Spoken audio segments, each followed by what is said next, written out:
Hey boys and girls, here's a book called Flat Stanley and the Lost Treasure. Okay, here we go. Created by Jeff Brown. Stanley Lambchop lived with his mother, his father, and his little brother Arthur.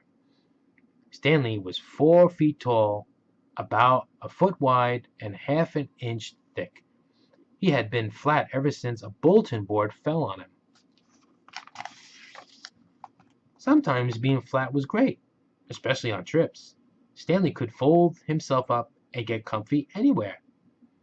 Stanley could roll himself up and catch a ride, too. I wouldn't mind a ride, grumbled Arthur. But being flat on the beach was a pain in the neck, and the leg, and the arm. Ouch! Cried Stanley.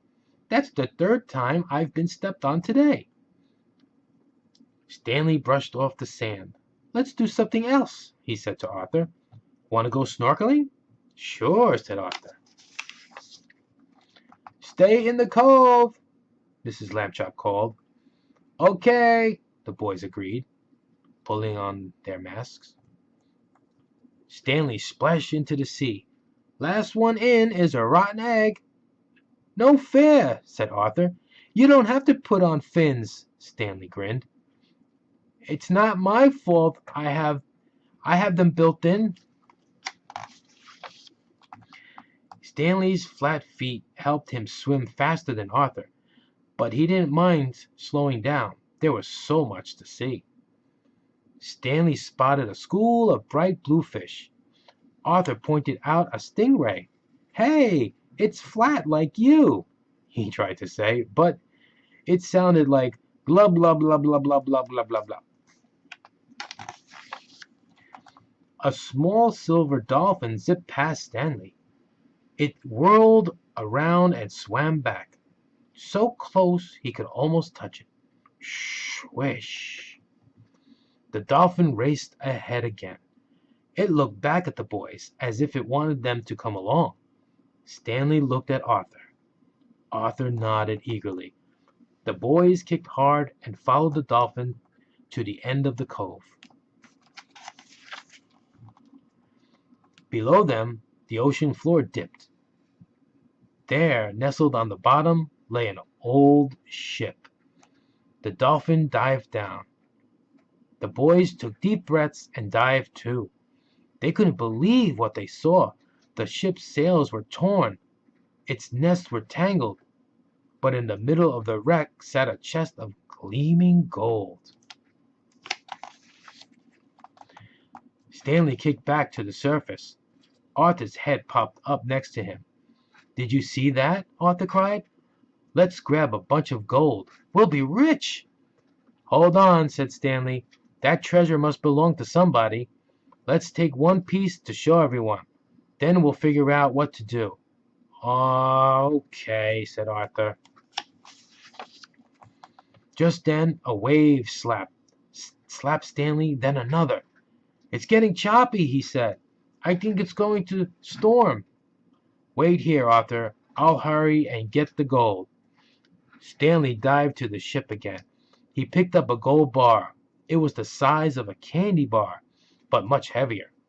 He slid it into the pocket of his trunks. Stanley was about to head back up when he saw the dolphin. Its tail was caught in an old fishing net on the ship. I've got to help, thought Stanley, before we both run out of breath. Quick, Stanley rolled himself up. He tried to slide through a hole in the net, but something got stuck. The gold bar! Stanley yanked it out of his pocket and tossed it away. Now Stanley fit easily into the net. He used his flat fingers to pry the rope off the dolphin's tail. The little dolphin was free. Seconds later, Stanley burst out of the water. He took a big gulp of fresh air. Beside him, the dolphin whistled softly. You're welcome, said Stanley. Stanley! Yelled Arthur. Help! The water wasn't just choppy now. The wind was whipping it into wild waves. "Jump on, Arthur," Stanley called. He threw himself on a wave like a surfboard. "Woo-hoo!" cried Arthur. The boys rode the waves all the way to shore.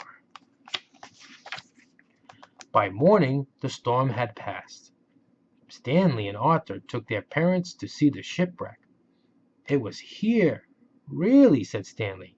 Mr. and Mrs. Lambchop peered into the water. The bottom of the cove was empty. No ship in sight, not a trace. "Perhaps the storm carried it away," said Mrs. Lambchop kindly. But Stanley could tell she was doubtful. "Too bad you didn't keep that gold," muttered Arthur. "Then we'd have proof." Stanley heard a whistle. "Hello there, Dolphin," he called. The little dolphin whistled again. Then it flipped its nose. Something shiny flew through the air. Stanley reached out and caught it. Stanley smiled. Did someone say something about gold?